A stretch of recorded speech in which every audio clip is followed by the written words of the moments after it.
Have you ever felt small, invisible, or unable to change your reality? Have you wondered if God still speaks, if you still choose common people to fulfill extraordinary purposes? Today I want to reveal a story that very few know in depth, a real story written in the Bible, which has the power to awaken your faith, restore your value, and remind you that God has not ended with you.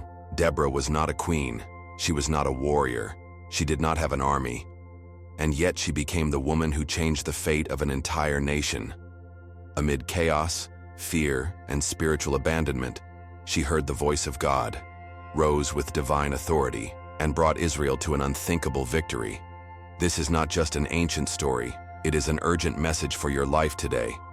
Because as Deborah was called, you can also be chosen right now, in secret, by heaven.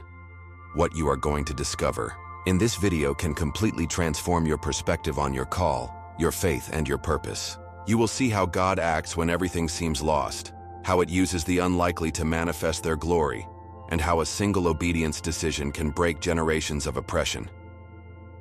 There are details in this story that most people have never heard. Did you know that there were entire tribes who ignored God's call? Did you know that victory was sealed not with a sword but with a stake, in the hands of a woman who was not even part of the army? All this is in the Bible, and we will explore it step by step, with revelations that will shudder your spirit. This video is not a simple narration. It is a divine invitation to awaken your hidden purpose. So stay until the end, because there is a word from God reserved only for you. For 20 long years, Israel walked through a valley of spiritual darkness, wrapped in a dense cloud of disobedience and forgetting God. The chosen people, the one who had been released by the powerful hand of God from Egypt, now lived under the yoke of King Canaanite Jabin and terrified by his general, Sisera. This was not only a period of physical oppression, but also of spiritual collapse. The roads were empty, deserted villages, and fear reigned like a cruel man. The faith of the people seemed to have vanished, like the steam that dissipates in the wind. The Bible, in Judges 4, shows us a gloomy portrait of a people who had turned their backs on God, changing its glorious presence for idols like Baal and Astarte. And when the light of faith goes out, chaos seizes. It was a time when the heavens looked like bronze, and the divine silence hurt the hearts of those who still remembered the alliance. In this bleak scenario, Israel's heart was divided. Many settled, accepting oppression as part of the routine, while others murmured, unable to recognize that God's distancing was the true cause of his pain. How many times, like them, we move away from the word, we put aside the prayer, and without realizing it, we are trapped by modern yokes that the world imposes on us. Financial problems, vices, broken relationships. All this can be a reflection of a heart that has stopped looking for divine direction. Israel's story at this time is a mirror for anyone who is living away from the Bible and the presence of Jesus Christ. Without God, the people of Israel had become vulnerable. They had forgotten the promise, the alliance, and, the worst of all, to the God who had never abandoned them. And even in the midst of that darkness, there was a thread of silent hope. Because God, although it seems absent, is never far. He observes. He listens to the cry of those who still believe. And so, in the midst of despair, a new chapter began to be written in the history of Israel. A story that would demonstrate once again that the loyalty of the Lord is bigger than the sin of man. It is interesting how the Bible always shows us this pattern. The people depart, harvest the consequences, cry out, and God, full of mercy, raises a liberator. And in this case, he chose someone who nobody expected, a woman. This already shows us something powerful. God is not limited to human expectations. He sees the heart, disposition, faith. Imagine living in a land where fear prevents you from walking freely, where your voice is silenced, and where your children grow up without hope. That was the scenario in which Israel lived. The social structure was in ruins, and practically non-existent spiritual leadership. Each one did what seemed good to his own eyes, as described in Judges 17:6. There were no reference, there were no foundations. This teaches us that when faith ceases to be the center of a nation, everything collapses. And this reality is not so far from us. How many times do we not perceive how today's world replicates this cycle? The removal of the Bible, contempt for the values taught by Jesus Christ, and the increase in violence, anxiety, and despair. But that is where the beauty of God's grace enters. He does not forget his people, even when the people forget him. And when everything seemed lost, he was already preparing someone to get up in response. Someone who did not stand out for his physical strength, but by his intimacy with the Most High. The gloomy panorama was about to change, not because of human merit, but for divine intervention. And everything would begin with a woman, a prophetess, a judge, a spiritual leader who listened to the voice of God and guided the people back to faith. And precisely about it, we will talk below. In the midst of chaos and darkness that whipped Israel when everything seemed lost and traditional leaders had silenced, God decided to raise an unexpected voice, a woman. His name was Deborah. Not only was she a prophetess, but also the judge, the only woman who held that position throughout the Bible. His story is found in Judges 4, and his life teaches us that God does not look at appearances, but the disposition of the heart. While men hid and the nation crumbled spiritually, this woman remained firm in faith, listening to the voice of God, discerning her instructions and guiding the people in the midst of uncertainty. She did not seek power or recognition, but was a faithful servant to the service of God. And that was enough for the sky to choose it as an instrument of liberation. Deborah judged the people under a palm tree, a symbol of justice, peace, and righteousness. In an era where faith seemed extinct, she was a lighthouse on by the Spirit of God. It is impressive how God acts in ways that contradict our human logic. In a time dominated by patriarchal structures, he chooses a woman to be a spiritual and ruler guidance. What teaches us this? That when someone really surrenders to the presence of God, there is no social, cultural, or historical barrier that can prevent their call. The authentic faith breaks paradigms. Jesus Christ also taught him when he treated women with dignity and included them in his ministry, such as Maria Magdalena, who witnessed his resurrection. Deborah did not need to wield a sword to be strong. His strength was in his communion with God, in his ear tuned to heaven, and in his courage to speak when everyone was silent. She didn't hide behind excuses. He had clarity, purpose, and firm certainty. God still spoke and still had a plan for Israel, even when many had forgotten him. And the deepest of all is that Deborah did not act since her own wisdom. She received revelations directly from God. He was not a leader based on human strategies, but a woman guided by the voice of the Spirit. That made all the difference. In Judges 4:6, she sends Barak with clear instructions that came from heaven. How many times do we long to have direction in our lives, but do we not spend time listening to the voice of God? Deborah shows us that spiritual wisdom does not come from intellectual knowledge, but from a life of prayer, intimacy, and sensitivity to divine presence. If you want direction for your life, marriage, work, or ministry, follow the example of this woman. Seek God constantly.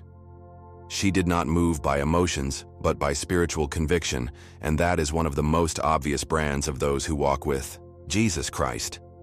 Another characteristic that impacts us in Deborah's life is his humility. Despite having spiritual and civil authority, he never put himself above the people. It was respected, yes, but also accessible. He did not rule with a hard hand, but with wisdom, patience, and discernment. She was a mother in Israel, as she describes herself in Judges 5:7. This spiritual motherhood reveals a heart that takes care, which protects, that intercedes. Deborah not only led, she loved the people of God. In times where the judges were better known for their military conquests, Deborah reminds us that true spiritual leadership is born from service and compassion. Many today yearn to have a call, but few are willing to really love the people that God puts in their care. Do you want to be used by God? First, learn to love as He loves. And so, while the people lived in fear and disorientation, a single woman, full of the Spirit of God, rose as a channel of hope. She did not expect the circumstances to change. She was the change.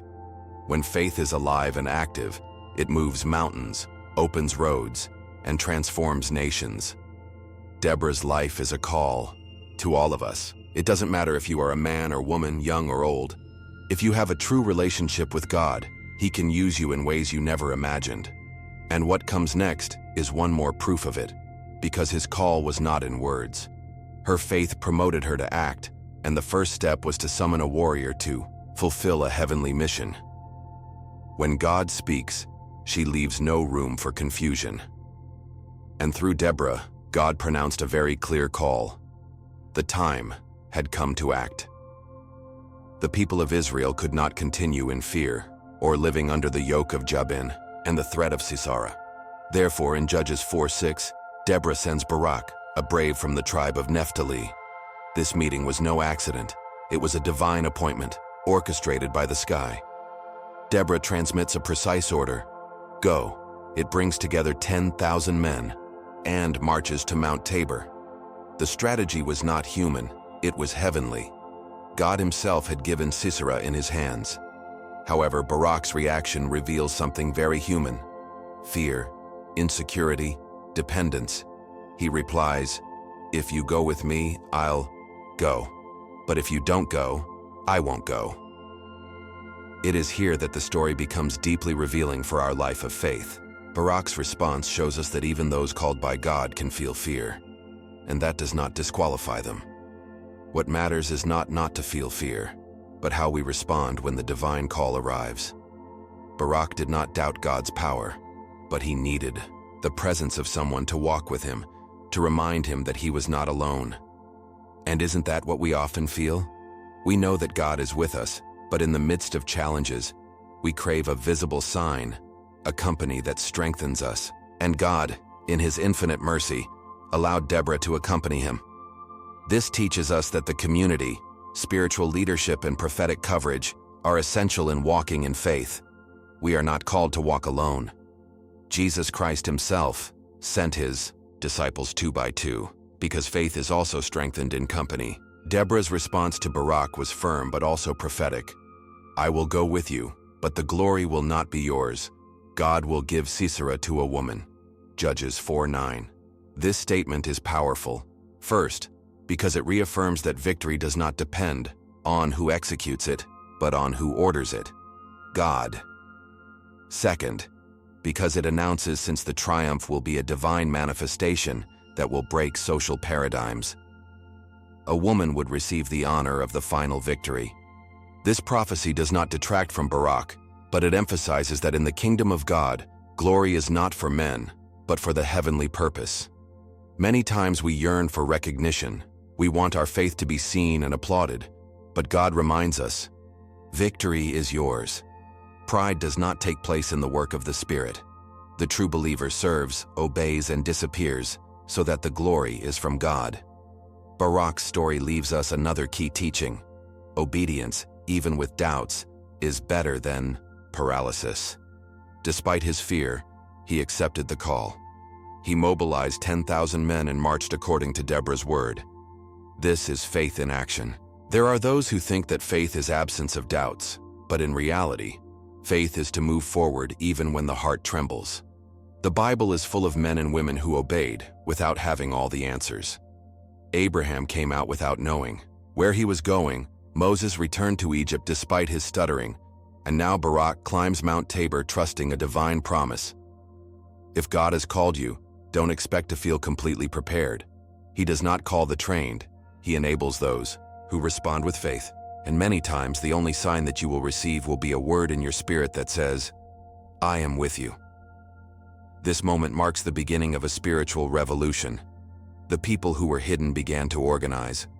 God's armies were aligned, not by their strength, but by their faith. Barak becomes an instrument of a victory that was already written in the sky. And while they prepare for battle, the angels are already positioned, and God Himself is moving the pieces. But before the sword lifts and war cars enter into action, we will see how some tribes respond to the call, and others do not. Because not all who hear the voice of God decide to act.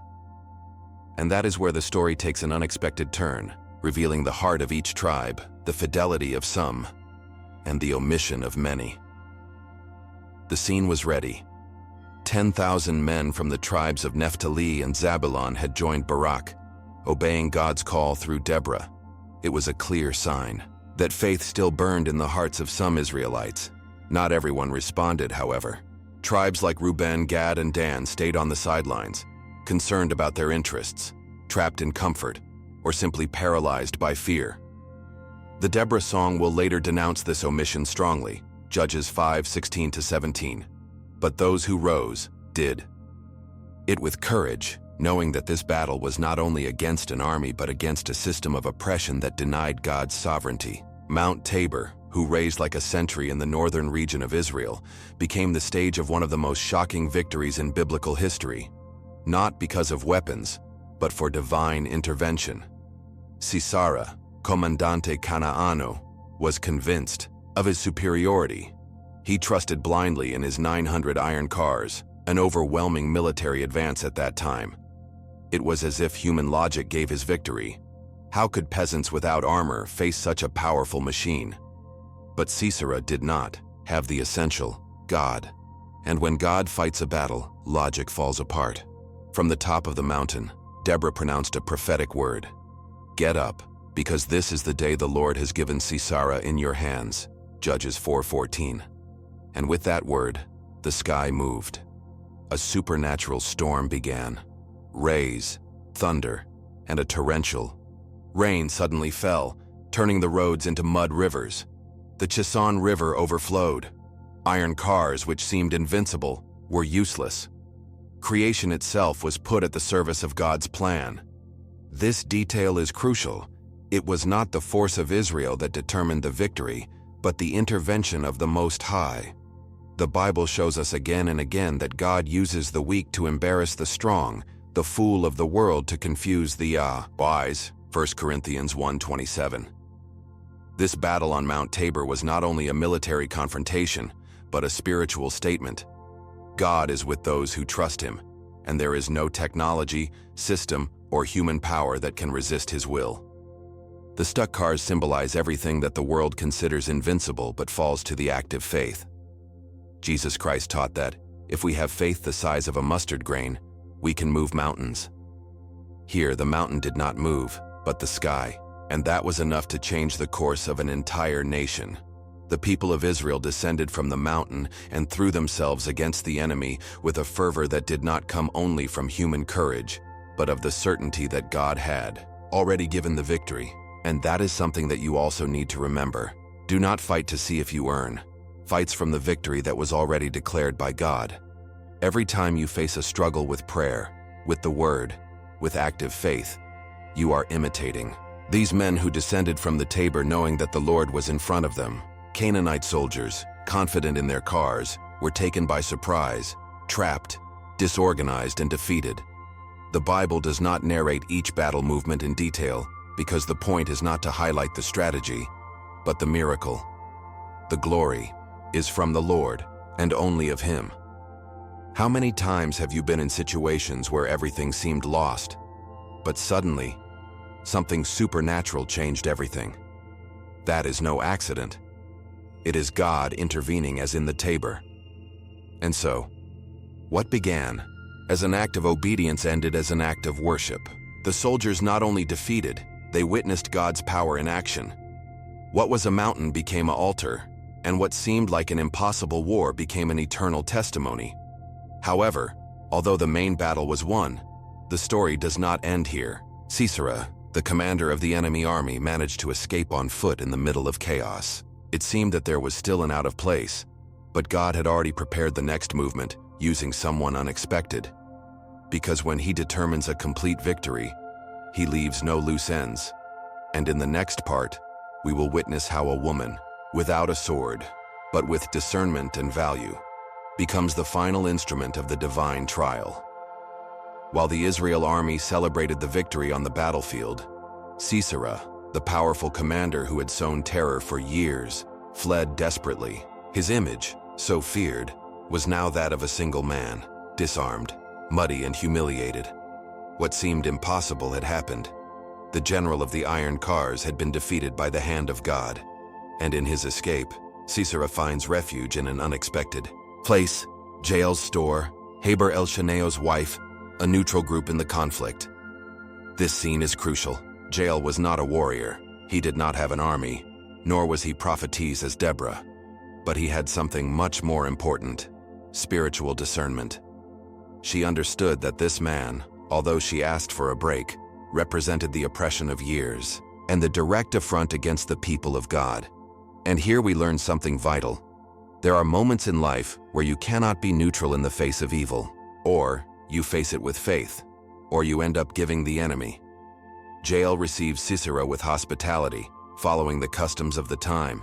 He asks for water, but she offers milk, a subtle gesture that reveals intelligence and preparation. Tiredness overcomes it, and Sisera soon falls into a deep sleep. What happens later seems taken from a war story, but is registered in the Bible clearly in Judges 4:21. Jael takes a stake of the store and a hammer, and nailing it in the temple of Sisera, kills it. This act is not free violence. It is the execution of a divine justice. God had prophesied through Deborah that the glory of victory would be given to a woman, and here is fully fulfilled. This scene, although shocking, teaches us that when God has a purpose, he will even use the unlikely to fulfill it. And when we say unlikely, we talk about someone without a military title, without experience in combat, but with courage and fidelity to the divine plan. Jael's gesture teaches us that we do not need great platforms to be instruments of God.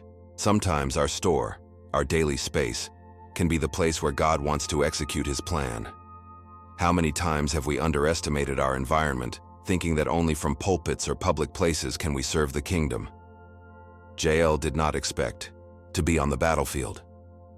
She understood that the opportunity to do divine justice was in front of her, in her own home, and he acted. Today, many face spiritual Sisaras, oppressions, traumas, addictions, silent enemies. And just as Jael, you can also get up, discern and act firmly, guided by word and prayer.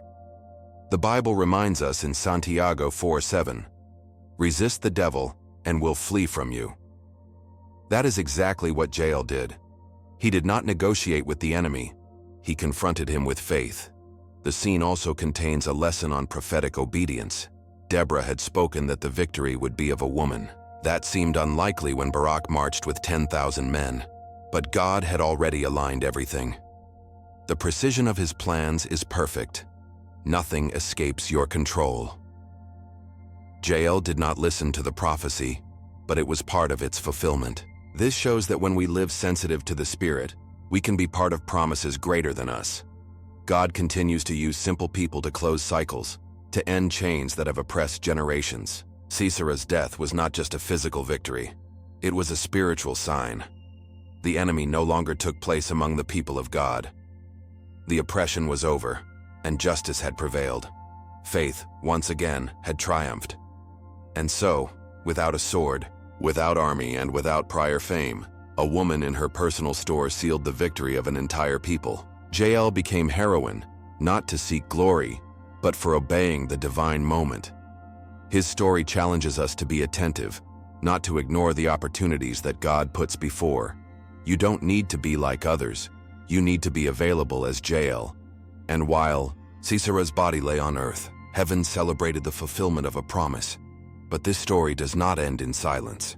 The next chapter stands like a song, and praise that not only recounts the facts but also exalts God as the true protagonist. Because when God works, it is fair to sing. And that is precisely what Deborah will then do.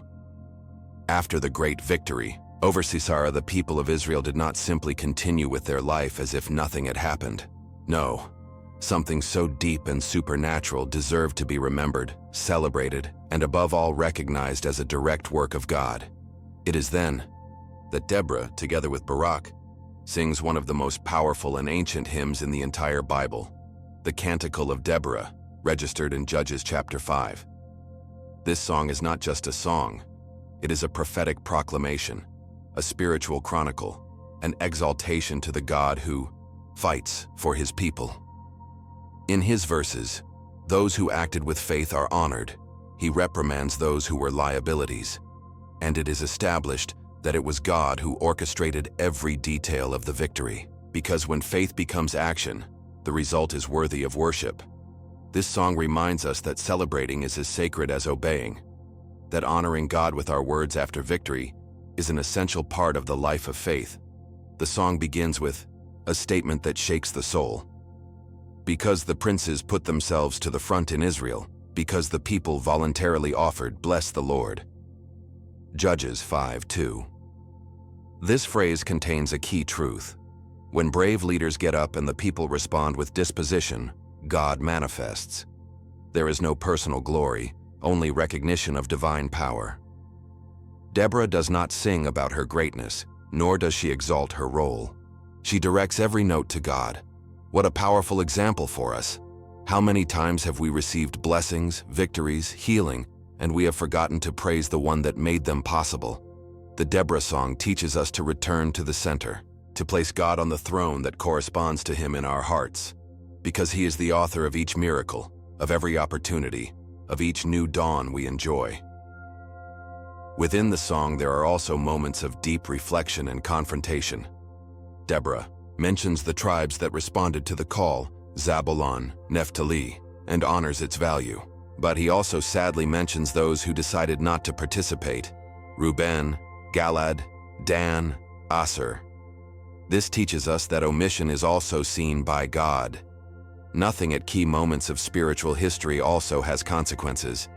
How many times have we felt the call to act, whether to pray for someone, share a word of faith, or simply help the needy, and have chosen silence or comfort?